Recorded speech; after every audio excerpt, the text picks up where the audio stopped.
চিংড়ি মাছের মালাইকারি তো আমরা অনেকেই কম বেশি খেতে ভালোবাসি। তবে আজকে যেই রেসিপিটা তোমাদের সঙ্গে শেয়ার করছি, সেটা খেলে কিন্তু তোমরা চিংড়ি মাছের মালাইকারিটা ভুলে যাবে।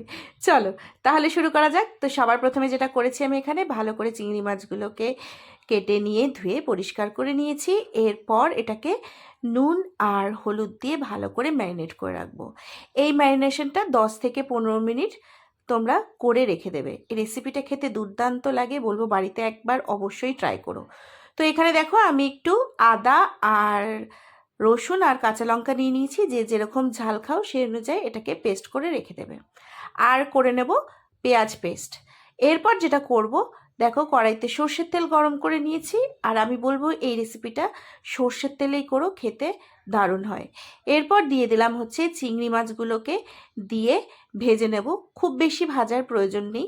এরপর ওই তেলের মধ্যেই আমি দিয়ে দিচ্ছি ফোড়ন। তার জন্য নিয়েছি 2টো তেজপাতা, শুকনো লঙ্কা আর নিয়ে নিয়েছি গোটা গরম মশলা। কিছুক্ষণ এটা নাড়াচাড়া করার পর দিয়ে দিচ্ছি পেঁয়াজ বাটা, যেটা আমি আগের থেকেই করে রেখেছি। এরপর এর মধ্যে দিয়ে দেবো যেই আদা রসুন এবং কাঁচা লঙ্কার পেস্টটা করেছিলাম, সেটা দিয়ে বেশ কিছুক্ষণ কিন্তু নাড়াচাড়া করে নেব।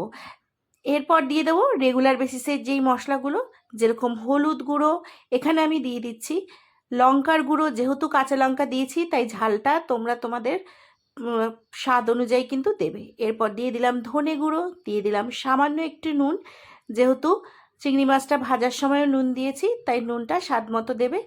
এরপর দিয়ে দিলাম হচ্ছে কাশ্মীরি রেড চিলি পাউডার, এটা একটু কালার আনার জন্য। ভালো করে মশলাটাকে কষাতে হবে। তো দেখতেই পাচ্ছ মশলাটা থেকে তেল ছেড়ে এসছে। এরপর দিয়ে দেবো আমি টমেটো পেস্ট। তো টমেটো পেস্টটা দিয়ে বেশ কিছুক্ষণ নাড়াচাড়া করে নিতে হবে, কারণ টমেটোর যে কাঁচা গন্ধটা আছে সেটা যাতে চলে যায়।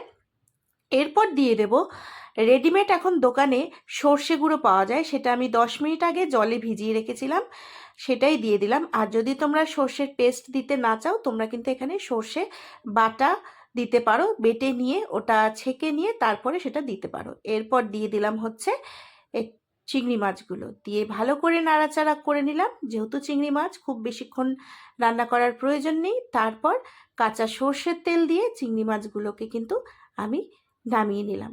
খেতে দুর্দান্ত হয়, গরম ভাতের সঙ্গে এটা খাও, অসাধারণ লাগবে। উপর থেকে দিয়ে দেবো একটু ধনেপাতা। ব্যাস, তাহলেই তৈরি আজকের রেসিপি। রেসিপিটা ভালো লাগলে একটা লাইক করে দিও আর কমেন্ট করো। কে কোথা থেকে আমার ভিডিওটা দেখছো অবশ্যই কিন্তু জানিও।